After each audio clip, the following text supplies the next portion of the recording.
देखिए अगली हमारी टॉपिक है इक्विवेलेंस रिलेशन। कहते किसे हैं? Let R is a relation on set A if relation R is reflexive relation, symmetric relation and transitive relation, then capital R is called equivalence relation. इसलिए इस पर बहुत ज़्यादा टाइम हम नहीं दे रहे हैं। क्यों? क्योंकि इक्विवेलेंस की जो पहचान है वो उसकी अपनी कोई पहचान नहीं है, उसकी वही पहचान है जिन रिलेशन के बारे में हम पीछे पढ़ के आए हैं।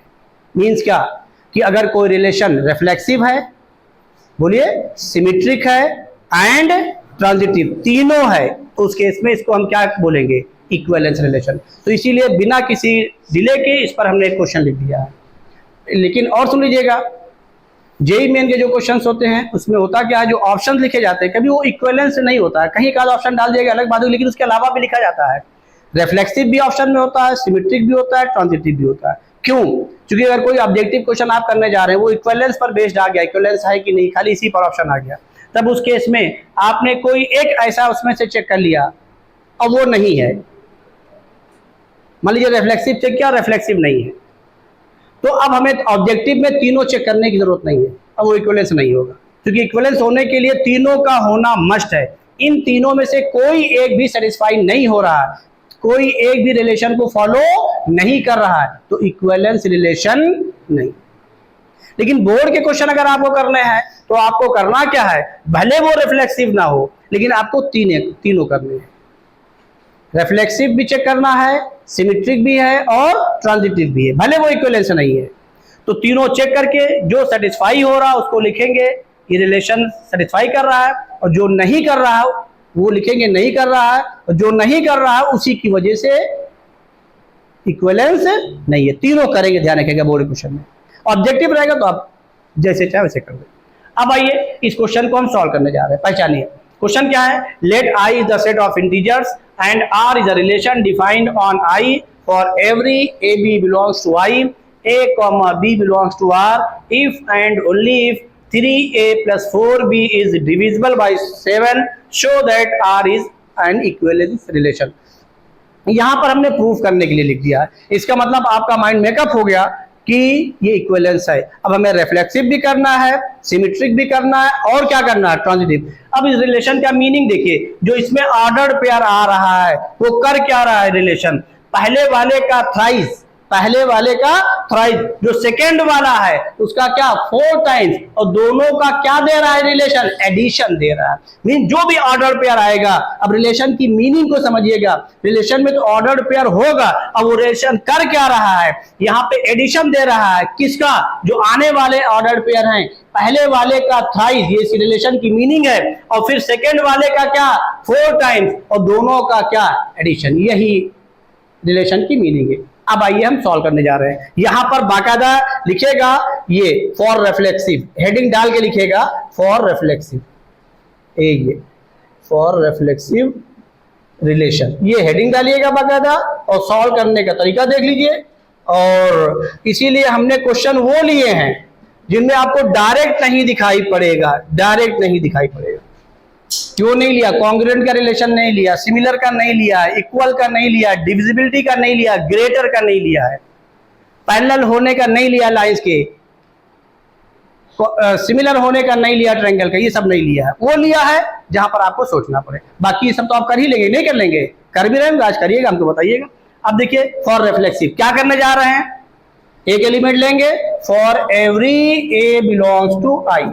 अब इस रिलेशन के हिसाब से मीनिंग लिखेंगे, यानी क्या लिखेंगे? A comma A belongs to R की मीनिंग लिखिए। इफ एंड ओनली इफ नहीं लिख रहे हैं, इसकी मीनिंग ये क्या इंप्लाइज कर रहा है? पहले वाले का क्या? ए हमारा इंटीजर है, कुछ और नहीं। पहले वाले का क्या? बोलिए थ्राइस। दूसरे वाले का क्या? 4। ये ए क्या मिला? बोलिए इंप्लाइज दैट क्या? 7 है। और ए क्या है? इंटीजर है, तो 7 ए क्या हुआ? इंटीजर हुआ, और किसका मल्टीपल हुआ? 7 का। विच is a multiple of 7, which is अ, आगे लिखेगा, विच is a multiple of 7। Therefore R is reflexive relation. और ये भी ध्यान रखिएगा, अगर किसी क्वेश्चन में प्रूफ करने के लिए आ गया रिफ्लेक्स वो इक्विवेलेंस है, तो आपको करना क्या है, जनरल फॉर्म ही करना, फिर वहां पर एग्जांपल नहीं देना। जहां पे डाउट होता है कि यहां पर हो भी सकता है और नहीं, वहां पर एग्जांपल लेकर के दिखाना कि हाँ ये नहीं है। अब आ जाइए, ये हो गया रिफ्लेक्सिव। अब क्या लिखने जा रहे हैं, for symmetric relation. For symmetric relation, देखिए सिमेट्री के लिए क्या करेंगे, कितने एलिमेंट लेंगे, कितने लिखिए, for every a comma b belongs to I. बोलिए क्या a comma b belongs to R ये रिलेट करके देगा, क्या दे रहा है, इंप्लाइज दैट, जल्दी बोलिए, हाँ मीनिंग बोलिए इसकी रिलेशन की, 3a plus 4b is divisible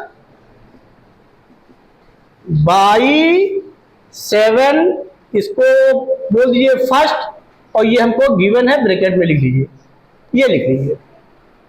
अब हमें क्या दिखाना है, तेज बोलिए, क्या दिखाना है, b comma A belongs to R दिखाना है। तो b comma A belongs to R की पहले मीनिंग लिखिए कि वो मीनिंग क्या हो रही है। अब उसको 7 से क्या दिखाना है, डिविजिबल। तो इस समय जो क्वेश्चन हम ले रहे हैं वो आपको आसानी से नजर नहीं आएगा, यानी आपकी थिंकिंग पावर पर है, क्योंकि प्रूफ इतना लिख ही दिया है कि इक्विवेलेंस है, तो सारी चीजें नजर आ रही। अब आइए देखिए क्या लिखने जा रहे हैं, b comma A belongs to R की पहले मीनिंग लिखिए, क्या हुआ बोलिए, 3b प्लस 4a, ये आपका आ गया, a ये आ गया। अब इसी को कंटिन्यू करते हुए हमें इसको 7 से डिविजन करना है। अब यहां पर ध्यान रखिएगा, इसमें a b को इंटीजर नहीं लेना है कि इंटीजर लेकर के हम प्रूफ करते चले जाए, ये रॉन्ग है, ध्यान रखिएगा, इस पर नंबर नहीं मिलेगा। एग्जामिनर को पूरा राइट है कि नंबर ना दे, ये ध्यान रखिएगा। हाँ, अब इसी के यूज को आप करना है, आपको इसी को यूज करके करना है, यानी जैसे यहां पर ये 7 का मल्टीपल आया कि नहीं आया, वैसे यहां पर भी इसका यूज करते हुए 7 का मल्टीपल नजर आएगा। ये जनरल फॉर्म ध्यान रखिएगा। समझ में बात आई कि नहीं आई, रोक दो, देखिए ठीक, बहुत उम्दा। देखिए इसमें करना क्या है, 3a प्लस 4b इसी का यूज करना है। ये तो 7 से मल्टीपल है, ये गिवन भी है हमको। अब इसको दिखाना है, तो अब देखिए ये दिखाई पड़ रहा है, हो क्या रहा है, यहाँ 3b है, यहाँ 4b है, यहाँ 4 है, यहाँ 3, मीन्स ये चीज अगर इसमें ऐड हो जाए तो 7 का मल्टीपल तो बढ़ गया। और जब ऐड हुआ 7 का मल्टीपल हुआ, तो अब इसको क्या करते हैं, माइनस भी तो करेंगे क्वेश्चन को बैलेंस करने के लिए, वो ऑलरेडी 7 का मल्टीपल है। तो अगर ऐसे क्वेश्चन सॉल्व करने हैं तो ध्यान रखिए, जो गिवन है वही प्लस करिए, वही क्या कर दीजिए, माइनस कर दीजिए। जब ये मल्टीपल का कोई क्वेश्चन है 100% सॉल्व हो जाएगा, कुछ करना ही नहीं है आपको। तो अब बताइए क्या करने जा रहे हैं, इंप्लाइज दैट, ये देखिए ये क्या करने जा रहे हैं, 3b प्लस 4a हाई है, और इसी में प्लस कर रहे हैं, बोलिए किसको, 3a प्लस 4b, और इसी में ही इसको ब्रैकेट में क्वेश्चन को बैलेंस करने के लिए क्या कर रहे हैं, माइनस कर रहे हैं, क्या 3a प्लस 4b। और बहुत ज्यादा टेक्निकल बना के क्वेश्चन को ना करिएगा, क्योंकि एग्जामिनर जब कॉपी पढ़ता है चाहता है कि हमको बड़ा स्मूथ लिखा हुआ दिखाई पड़े, उसको बहुत ज्यादा अकल ना लगाना पड़े। तो अब यहां से ये क्या आ गया, इंप्लाइज दैट, बोलिए ये तो पूरा हो गया ना 7 का मल्टीपल, इसमें 7 कॉमन कर लीजिए, अंदर क्या आ गया, a प्लस b, ये देखिए 3b 4b 7b, ये देखिए 7 कॉमन कर लिया, और इसको ऐसे ही माइनस रहने दीजिए, 3a प्लस 4b। अब बताइए ये भी 7 का मल्टीपल है, ये भी 7 का, तो है, ये दिखाई पड़ गया। अब इनका डिफरेंस भी क्या हो जाएगा, तो ये लिख लीजिएगा, बोलिए which is divisible by which is the multiple of 7, लिख लेंगे ना। देयरफॉर यहां लिख दे रहा है which is a multiple of 7, therefore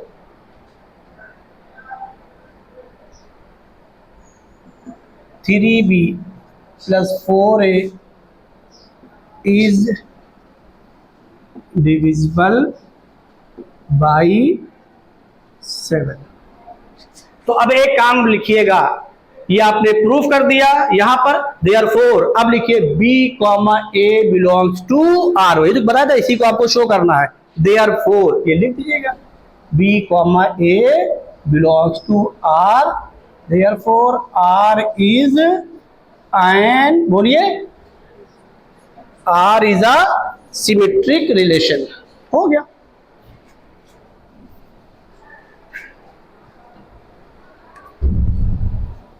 symmetric relation.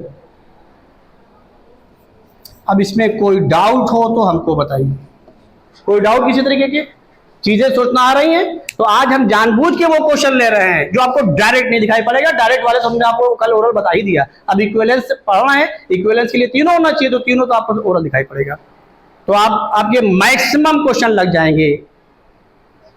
इसको नोट कर लीजिए, फिर आगे बताएं।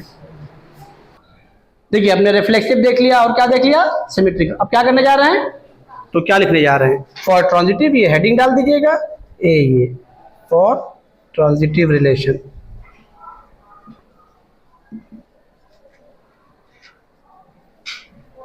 बाकायदा हेडिंग डाल के करिएगा और देखिए समझिए। ये ट्रांजिटिव के लिए कितने एलिमेंट्स ले लें, 3 ले लिया। किस पे ले लिया, इंटीजर का ले लिया। अब 2 चीजें हमको गिवन है, ए को अल्फाबेट ऑर्डर में ले लीजिए, a comma b belongs to R, ये इसकी मीनिंग लिख दीजिए, a comma b belongs to R implies that, जल्दी बोलिए, 3a plus 4b is divisible by 7, इसको बोल दीजिए फर्स्ट, ये हमको गिवन है। अब क्या लिखें, बी को, चलिए यहां लिख दे, बी कॉमा सी, जहां पे एंड कर रहे हैं उसी से शुरू करना है ना, तो बी कॉमा सी, समझ रहे हैं ना, ट्रांजिटिव के लिए जिससे ये एंड होगा उसी से एलिमेंट शुरू हो गए, जरूर ध्यान रखिएगा।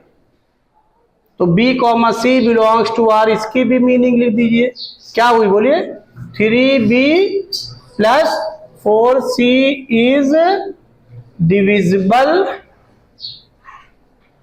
बाई 7, इसको बोल दीजिए सेकेंड।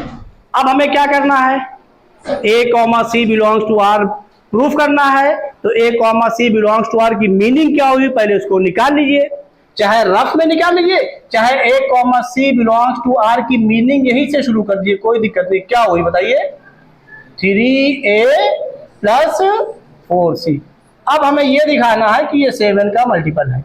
अब आपको ये पहचानना है ये 7 का मल्टीपल है, और कैसे 7 का मल्टीपल होगा आपको यही समझना है। देखिए ट्रांजिटिव प्रूफ करने के लिए ये हमको गिवन है, हमने गिवन यहाँ पे लिख दिया, ये भी गिवन है, ये गिवन लिख दिया। अब a comma C belongs to R लाना है, मींस क्या कि जो ये आपकी वैल्यू मिली है ये 7 का मल्टीपल हो जाए। तो जब ये 7 का मल्टीपल हो जाए तो कैसे होगा इसको पहचानिए, इन्हीं दोनों को यूज करना है और किसी को नहीं।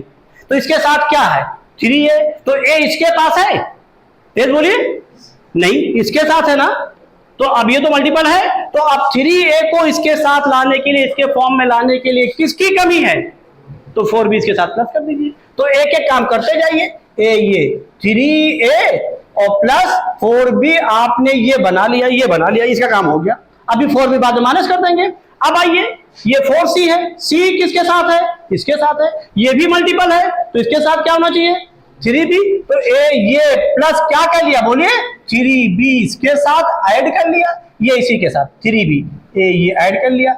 अब आप देख लीजिए क्वेश्चन को पहचान लीजिए, ए आपके पास था 3a, 4c ये है, आपके पास एक्स्ट्रा क्या आया इन दोनों को बनाने के लिए, बोलिए 4b प्लस कितना आया, 7b आया कि नहीं है। इसी 7b को यहां पर क्या कर दिए बोलिए, माइनस कर दिए, वही चीज बच गई, हो गया, खत्म हो गया, इतनी सी बात है। तो जब तक आप इस टर्म को लेके नहीं चलेंगे, अगर इन दोनों को ऐड करेंगे तो फिर आप अपनी ट्रैक से हट गए, फिर बाद में ये वैल्यू आपको लानी पड़ेगी। तो बेहतर होगा जो ये है इसी को उसी में चेंज कर लीजिए। ये सीखिए, कभी गलती हो ही नहीं सकती क्वेश्चन सॉल्व करने में, कभी आप गलत कर ही नहीं सकते। और अननेसेसरी स्टेप में गए, इनको माइनस किया, इनको प्लस किया, पहले दूसरे को, तो आप यही सब करते रह जाएंगे। अपने ट्रैक पर रहिए, जो चीज है जैसे 3a प्लस 4c है, अब बनाना क्या है इसको पहचानिए। एक किसके साथ है, पहले के साथ है, वो मल्टीपल है, तो पहले वाले में कन्वर्ट करने के लिए आपने क्या किया, बोलिए। और सी किसके साथ है, सेकंड वाले के साथ है, क्या किया तो इसके साथ कर लिया, ये दोनों बन ही गए ये, और वही आपने जो किया एडजस्ट कर लीजिए, 7 भी वही माइनस कर दिया, हो गया। अब बताइए ये बाई फर्स्ट ये 7 से मल्टीपल है, ये भी 7 से है, ये भी क्या है, तो पूरा क्या हो गया 7 के मल्टीपल हो गया। विच is a multiple of, which is a multiple of 7, ये पूरा आ रहा है। Therefore बोलिए 3a प्लस 4c, इसी की तो ये वैल्यू है, इज अ मल्टीपल ऑफ 7, ये यहां लिख दिया। Therefore a comma c belongs to R, और ट्रांजिटिव हमने बता रखा था, पहले दो दिए गए हैं, जहां पे एंड हो रहा था, जो एलिमेंट बच रहा था उसी का दूसरा वाला ऑर्डर पेयर आपने प्रूफ कर दिया। तो R क्या हो गया, सिमेट्रिक। हम नीचे आखिरी लाइन लिख दीजिए, सिंस R इज रिफ्लेक्सिव, आप पूरा लिखिएगा रिलेशन, हम खाली रिफ्लेक्सिव भी रहे, ठीक है ना, रिफ्लेक्सिव सिमेट्रिक आप पूरा लिखिएगा, एंड ट्रांजिटिव रिलेशन, आपने ऊपर दिखाई दिया है। देयरफॉर R इज एन, बोलिए इक्विवेलेंस रिलेशन, इक्विवेलेंस रिलेशन, हो गया। अब कल हमने सब क्वेश्चन ले लिया है, ध्यान रखिएगा, रिफ्लेक्सिव का ले लिया, सिमेट्रिक का ले लिया, जो ओरल दिखाई पड़ रहा है उनको हम नहीं ले रहे। जैसे सेट ऑफ लाइंस पर कोरिलेशन डिफाइन करें टू बी क्या, पैरेलल, तो दिखाई पड़ रहा हर लाइन अपने के पैरेलल होती है, रिफ्लेक्सिव है। एक लाइन दूसरे के पैरेलल दी गई, दूसरी वाली भी पहले क्या है, हमको दिया गया है एक दूसरे के पैरेलल है, दूसरी वाली भी किसके पैरेलल है, तो पहली तीसरी की ऑटोमेटिक पैरेलल होगी। पैरेलल की डेफिनेशन से ये हो गया इक्विवेलेंस हो गया, तीनों हो गए इक्विवेलेंस हो गया। अब जैसे हम कहते हैं सेट ऑफ ट्रायंगल्स पर कोई रिलेशन डिफाइन करें टू बी कॉन्ग्रुएंट, तो बताइए ये इक्विवेलेंस होगा कि नहीं होगा, ओरल बोलिए जल्दी से, बोलिए होगा। तो ये कुछ चीजें क्वेश्चंस ऐसे हैं जो ओरल दिखाई पड़ रहे हैं, हमने उन क्वेश्चन को फॉलो किया जो ओरल नहीं दिखाई पड़ रहे हैं। बोलिए बात क्लियर हो गई। अब आप क्वेश्चंस लगा लेंगे। हाँ एक क्वेश्चन इस पे हम और लेने जा रहे हैं, अब यहाँ पे इंटरेस्टिंग जरा पहचाने, रुकिए अभी लिखिएगा नहीं, एक मिनट रुकिए, लिखना पढ़ना बंद कर दीजिए। हमने अभी तक जो रिलेशन डिफाइन किया है वो किसी सिंगल सेट पे डिफाइन किया है, ये देखिए, let I the set of integer and R is the relation defined on I. अब क्वेश्चन हम क्या लेने जा रहे हैं, यानी सिंगल सेट पे डिफाइन किया है, तो यहां पर क्या हुआ, जो रिलेशन था एक ऑर्डर, एक एलिमेंट दूसरे एलिमेंट से क्या कर रहा है, रिलेट कर रहा है। अब यहां पर एक हम और लेने जा रहे हैं, इस आर को डिफाइन करेंगे, सिंगल सेट पे नहीं डिफाइन करेंगे, Cartesian product of two set पे डिफाइन करेंगे। किस पर डिफाइन करेंगे, ये इंटरेस्टिंग क्वेश्चन है, ध्यान रखिएगा, ये आखिरी टाइप का क्वेश्चन है, उसके बाद रिलेशन की टॉपिक हमारी तरफ से कंप्लीट होगी। ये क्वेश्चन कराने के बाद अब आप क्वेश्चंस लगाइए, जे मेन के हम क्वेश्चन लगवा देते हैं, बस खत्म, एडवांस के सिलेबस में नहीं है। अब कहते हैं let R is a relation, किस पर है, n क्रॉस n पर है, और n को हमने सेट ऑफ नेचुरल नंबर बोल दिया। क्या बोल दिया, सेट ऑफ नेचुरल नंबर। तो अब बोलिए अभी तक क्या रिलेशन डिफाइन किया, इसको पहचान लीजिए, ये देखिए, R is a relation defined on I, यानी I पे डिफाइन किया, यहां पर n पे नहीं डिफाइन किया, किस पे डिफाइन किया है, तो इसमें कैसे, अब क्या होगा, यहां रिलेशन R क्या है, सुन लीजिएगा, I से किस पर है, बोलिए तो हो क्या रहा है, एक एलिमेंट दूसरे एलिमेंट से रिलेट कर रहा है। अब यहां पे बताइएगा, यहां पर हमने R डिफाइन किया किस पर, n क्रॉस n पर, मींस क्या, बहुत अच्छा क्वेश्चन है, let R is a relation defined on n cross n, means क्या हुआ कि n क्रॉस n से किस पर है, n क्रॉस, यहां पर एक एलिमेंट दूसरे एलिमेंट से रिलेट हो रहा है, यहां पर कोई बताएगा कि वो एलिमेंट कौन है जो किससे रिलेट हो रहा है, हाँ निधि बोलो जल्दी से, जल्दी बोलो, वेरी गुड, ऑर्डर्ड पेयर से रिलेट हो रहा है, मींस यहां भी एक ऑर्डर्ड पेयर आएगा और इधर भी एक ऑर्डर्ड पेयर आएगा, मींस क्या कि अब जो हम ए रिलेटेड बी लिखते थे वो एक ऑर्डर्ड पेयर से दूसरे ऑर्डर्ड पेयर होगा। ये सेट का कॉन्सेप्ट होना चाहिए, तो आपको पता होगा कि 11 की चीजें कैसे यूज होंगी, अब आप क्वेश्चन में पहचानेंगे। अच्छे क्वेश्चन ये बनते हैं, 11 को आप नजरअंदाज करके 12 की मैथ्स पढ़ लें, इम्पॉसिबल है, इम्पॉसिबल है। चलिए इसको नोट कर लिए, फिर आगे बात करते हैं।